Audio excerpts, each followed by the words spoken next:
들어가 있다. 뭐 저도 잘 알고 있습니다. 그냥 여기 맨 마지막에 제가 시적으로 쓴 겁니다.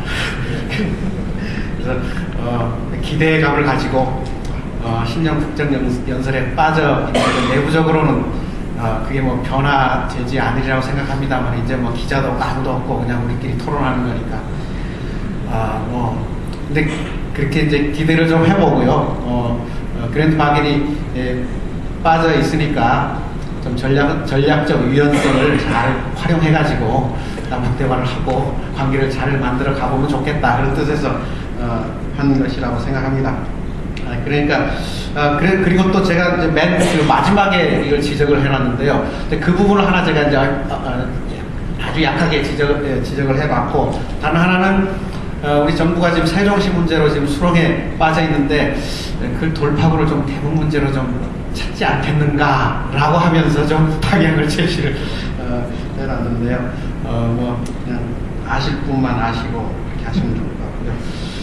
저는 그 한미동맹 그다음에 북중동맹 남북관계에서는 저는 이게 2012년 즈음에 올이라고 생각했는데 아마 미국의 경제 금융위기 때문에 중국이 이제 8천억 달러의 그 채권 국가로서 더 이상 방치해서는 안 되겠다 해서 좀 조금 빨리 개입을 한 것 같습니다.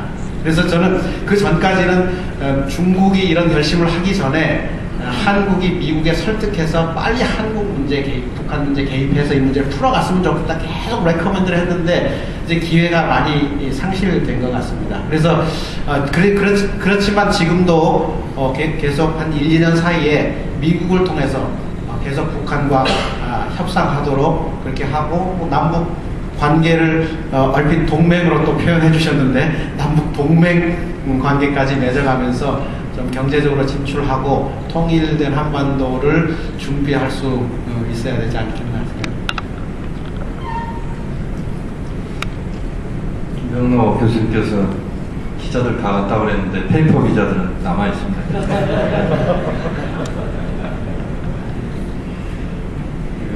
김규철 대표님께서 중요한 질문을 해주셨는데요. 지금 화폐개혁 이후에 그것이 다수의 수혜자와 소수의 피해자, 아까 제가 그런 표현을 썼습니다만 그런 흐름 속에서 단기적으로 성공한 것 아니냐 그런 이야기들을 말씀하셨는데 저도 동의합니다.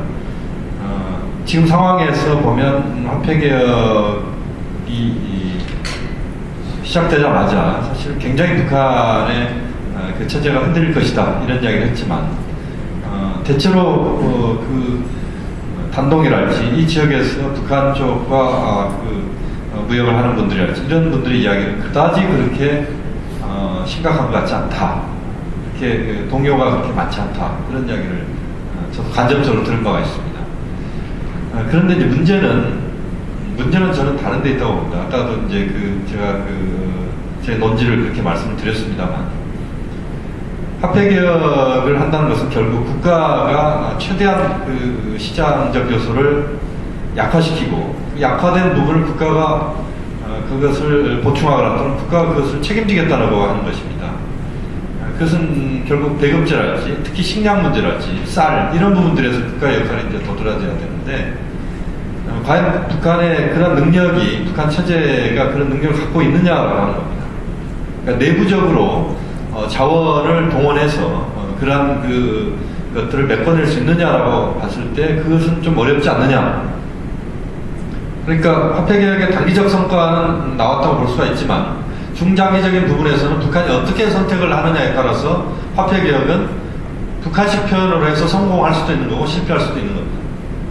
다시 말씀드리면 내부에서 공급 능력이 충족이 되지 않는 상황에서는 외부에서 그것이 공급이 이루어져야 되고 그것은 가장 가까이 있는 중국이 그 역할을 해야 되는 것이고 한국이 또 역할을 해야 되는 것이고 또는 북핵 문제의 흐름 과정에서 또는 그것의 성과가 나오는 과정에서 미국을 비롯한 국제사회가 그 부분을 채워주는 그것을 북한은 현실적으로 기대할 수 있겠다라고 하는 겁니다. 보수적인 북한의 선택을 해서 외부와의 관계를 개선시키지 않은 상태에서 내부적으로 뭔가 노력을 한다고 하더라도 그것은 저는 또 다른 인플레이션의 또 발생, 그 다음에 북한 경제의 또 다른 쳇바퀴가 될 수밖에 없는 것이고, 오히려 대외 부분에서의 관계 개선을 통해서 그러한 공급 부분들을 충족시켜내고, 그것을 통해서 경제적인 안정을 갖춰가는 그것이 가장 바람직한 선택이다. 그리고 북한은 저는 그렇게 갈 가능성이 높다라고 봅니다. 물론 핵 문제 해결 과정이나 남북관계 과정에서 여러 가지 요철은 분명히 나올 수가 있지만, 그러나 큰 방향은 그렇게 갈 것이다 라고 보고, 또 김정일 위원장의 건강이 매우 좋아졌다고 하지만 아직도 그 불확실성을 배제할 수가 없습니다. 그리고 후계 구도랄지 또는 북한 내부에서 어떤 체제와 관련된 부분에서 이렇게 본다면 북한이 과거에 비해서 상당히 조급해졌다라고 저는 보고 있습니다.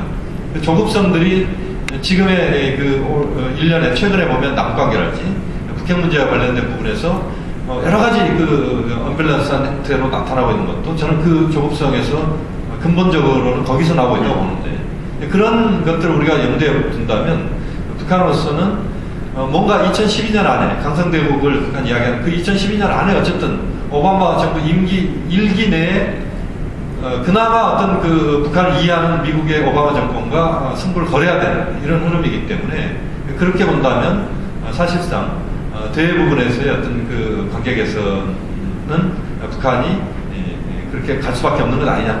그렇게 보면 지금의 그 화폐 개혁의 성과들이, 그것을 우리가 성과로 표현할 수도 있을지 모르겠지만 남북관계랄지 북핵 문제를 풀어가는 이 과정에서 북한은 화폐 개혁의 어떤 그런 그 이후의 과정들을, 공급 능력들을 확보시키면서 안정적으로 좀 끌어갈 수도 있겠다. 만약 그게 또 그렇게 간다면, 또는 만약에 우리 한국이나 미국이 그 부분을 그렇게 끌고 가지 않고 다른 형식으로 북한을 압박한다라고 했을 때 저는 그것은 좀 바람직하지 않다. 그렇게 생각을 하고 있습니다. 발표자들의 하을이 좀 풀리실 거라고 생각합니다. 오피스 이야기했습니다. 자, 시간이 없기 때문에 오늘 손님한테 소리를 드려야 되겠습니다. 여기 중국 복단대학교 교수님 계십니다. 부단대학교 경제학부 교수님이신데 전공은 정치학이세요. 그래서 저는 한마디 해주실 것 같은데 오늘 좀 좋지 않은 상태지만